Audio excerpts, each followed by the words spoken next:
Welcome to Showit 5. My name is Jason, and I'm going to be giving you a quick overview of the Showit 5 interface that you'll be using to build your website.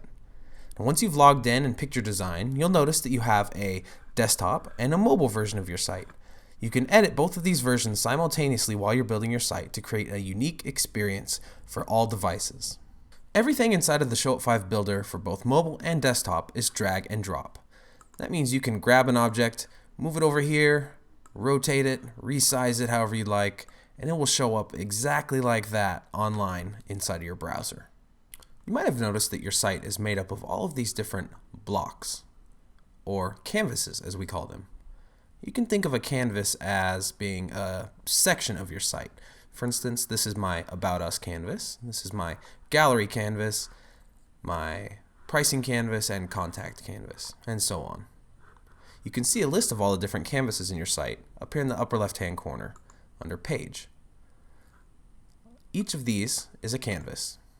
If I click on one of them, I can see all of the different objects that are within that canvas. These are different text boxes, galleries, and icons that make up that specific canvas. Also on this left-hand panel, we have our Site tab. First on the Site tab, we have Site Settings. This is where you'll edit all of your domain settings once you're ready to publish. You can also subscribe right here. Then you have Design Settings. Here we can adjust the colors that we want to use throughout our site and apply different fonts that we want to use throughout our site. Under here, you can upload custom fonts that you want to use. Then we have our page list. Right now we just have the single page design, so all we have is a home page, but you can add additional pages here. Below that, you have the blog pages. This is where you design the WordPress blog theme that you'll use. We'll get into that later. Next, we'll take a look at these account settings that you have when you click your name in the bottom left-hand corner.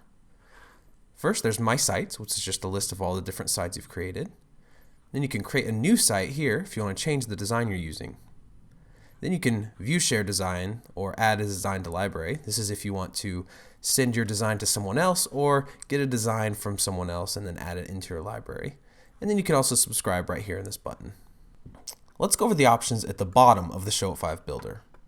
Now we already went over these here to show or hide the mobile views as you're designing, but you can also turn this overlay on or off in your designer by clicking here. Then you have options to zoom in or out and reset the zoom right here.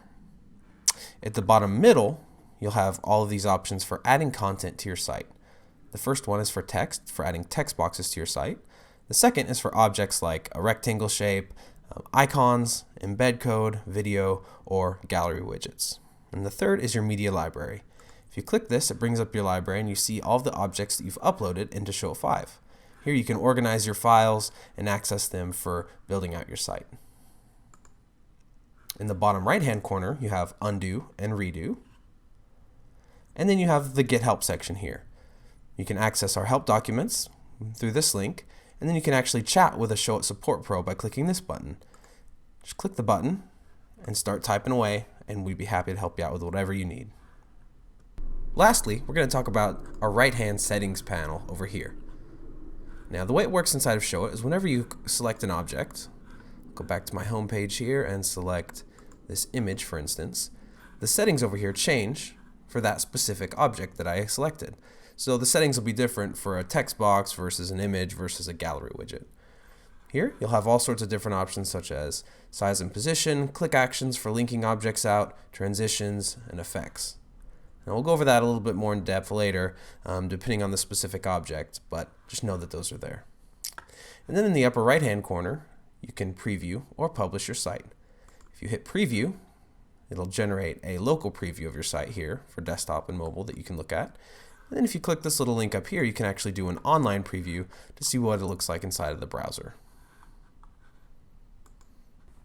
That concludes the overview of Showit 5.